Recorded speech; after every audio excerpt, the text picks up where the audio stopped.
Welcome back. People who live to 100 years old may have a genetic edge. Researchers in Sweden looked at 35 years worth of biomarkers in 1,200 adults who lived to see their 100th birthday.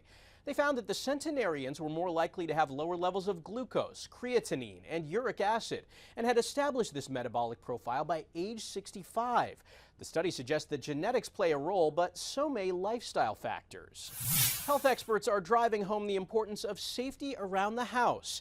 At the University of Pittsburgh Medical Center, they've deployed a mobile safety van to better educate families about the dangers that could be within reach of a child. Lindsay Ward has details. Checking out this mobile safety van is a little bit like looking at your home. It's really cute.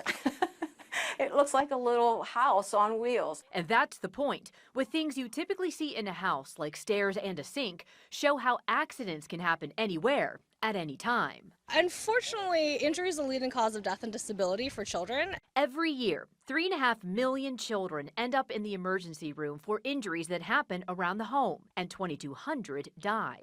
Suffocation, drowning, and burns are the leading causes of unintentional death in the home. One thing that we really recommend with families is crawling around your home on your hands and knees so you can see where your child has access to. The University of Pittsburgh Medical Center took its safety tips on the road after learning families struggled to make it to their safety center. Our original plan was we'll do one program a month in the community, so 12 a year. We did 40 programs in the first 3 months because the community loved it. Chris Vitale is the center's injury prevention program manager. We give them information that they may not have already heard. And a lot of families will tell us these are things that they didn't even know existed. She says kids not only have fun with the van, they're also like sponges. What makes them all safe in this picture?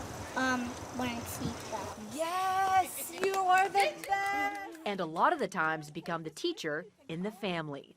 Lindsay Ward, CBS News, Castle Shannon, Pennsylvania. An estimated 30,000 people attempt to summit Africa's famed Mount Kilimanjaro every year. A teenager from Washington, D.C. took on the daring challenge, climbing for a cure. Here's Chris Van Cleve. It's gorgeous, but it's a little intimidating knowing that we're going to be at the top of that.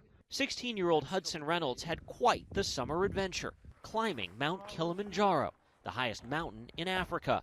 It took 6 days and at times near freezing temperatures to reach the summit. Did you have moments where you're like, what am I doing? Yeah, definitely.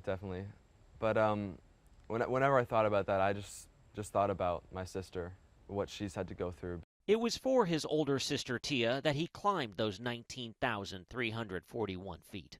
We made it to the roof of Africa.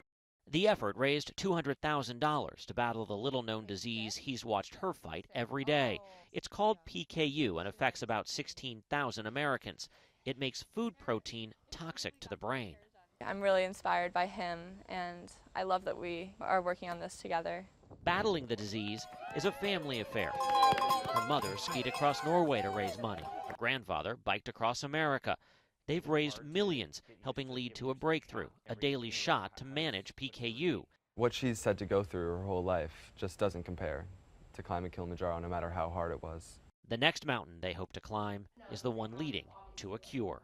Chris Van Cleve, CBS News, Washington. That's all for this week's Eye on Health. I'm Michael George. Thanks for joining us.